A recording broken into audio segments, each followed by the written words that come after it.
In today's video, I'm going to teach you how to export subtitle in DaVinci Resolve. If you want your subtitles to be included as a separate export from your project, DaVinci Resolve makes this process very simple once you know where to look. In this quick walkthrough, I'll show you exactly where the subtitle export option is located and what to check before you render. To begin, open your project in DaVinci Resolve and go to the Deliver page. This is the page where you handle your final export settings. So if you've already finished editing and your subtitles are in place on the timeline, this is the right place to be.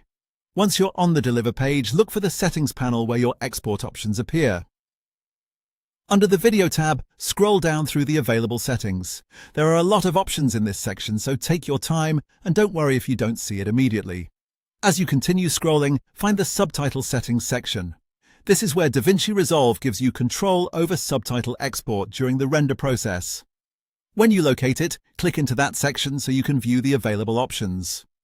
Now all you need to do is check the option labeled Export Subtitle. That's the key setting that tells DaVinci Resolve to include your subtitles as part of the export process. Once this box is enabled, your subtitle export option is turned on, and that's it. The process is very straightforward. Go to the Deliver page, stay under the Video tab, scroll down to Subtitle Settings, and enable Export Subtitle. A helpful tip before you render is to make sure your subtitles are already created and timed correctly in your timeline, because turning on subtitle export only works if subtitles already exist in the project.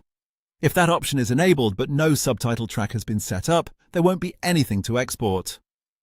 It's also a good idea to double-check your export settings before starting the render, especially if you're delivering content for a platform or client that requires subtitle files.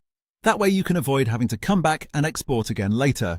So if you've been trying to find the subtitle export option in DaVinci Resolve, now you know exactly where it is and how to enable it in just a few seconds. Thanks for watching, and I'll see you in the next video.